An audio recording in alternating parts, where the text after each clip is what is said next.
My name is Kelly Linhart. I have known the bride since she was 4 months old.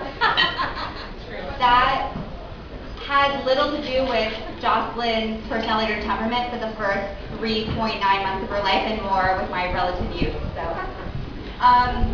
Jocelyn and I lived around the block from each other as children. And that was a well-worn path. We would travel between our houses all the time.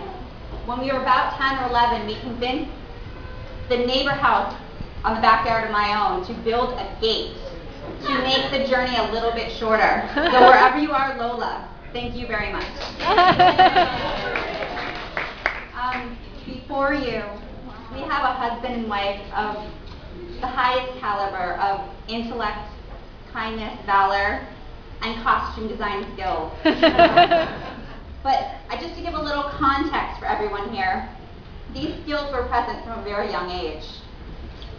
Approximately at the age of 13 or 14, Rhea Sloan, a fellow bridesmaid, taking a picture, she's waving. Gorgeous, thank you, Rhea. Having noted Jocelyn's competencies in a wide variety of areas, from auto mechanics to medicine to philosophy, dubbed Jocelyn Dr. Worth. This prediction was taken at face value by our parents, who, maybe not realizing that 14-year-old Jocelyn had not yet achieved her doctorate, started to charge Jocelyn with all of the responsibilities of care for their children. The questions were thusly: is Jocelyn coming? Is Jocelyn driving? Will Jocelyn call and give a check-in? Despite the 4 months age difference, Jocelyn was the adult and the parent in our relationship, and I thank her for keeping me safe.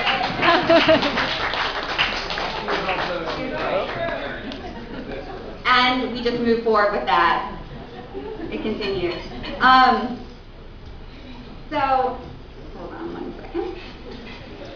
Jocelyn is skillful in so many ways that I'm sure you're all aware of, but she literally made a prom dress which she wore out of duct tape. She also had a little-known skill in window replacement. She has truly fixed the window, and the back windshield in her car in high school was fixed multiple times at the junkyard. Thank you, Henry, for the help. Henry, there he is.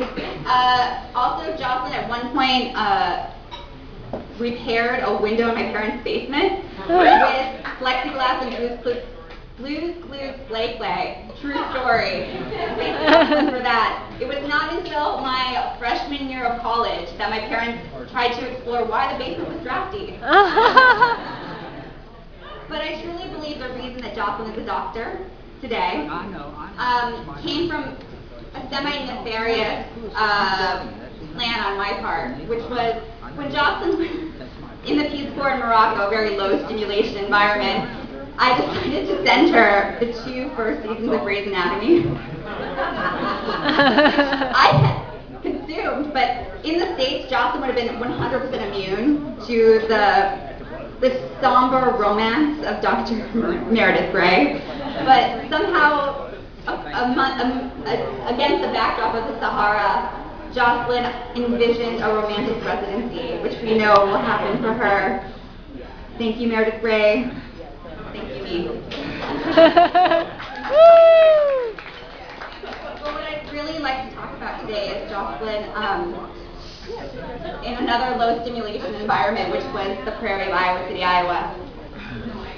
As children, Jocelyn and Barbara, Jenny, Cletus, and I filled our time with thousands of trips to our local crowded closet consignment warehouse, hundreds of malt cups from Gatsby's gas station, 10s to 20s of requests for a little-known hit called Cleopatra Comin' At Ya on the box.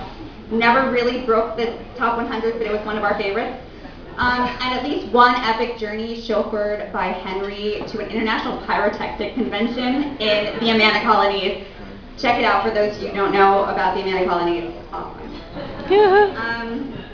But what I really treasure about my childhood with Jocelyn is that despite our intense and pervasive boredom, we could make a trip downtown into an epic adventure. We could make a 7th grade sleepover, sneaking out at 10 p.m. to Burger King, into a watch and serious journey of brave proportions.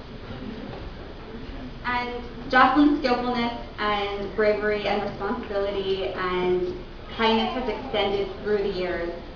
In the ensuing time since her childhood in Iowa, she has extricated herself from a tiger hole in Morocco. She has aided victims of gunshot wounds in Baltimore, Haitian earthquake victims, and also one overweight and overheated patron of a spa castle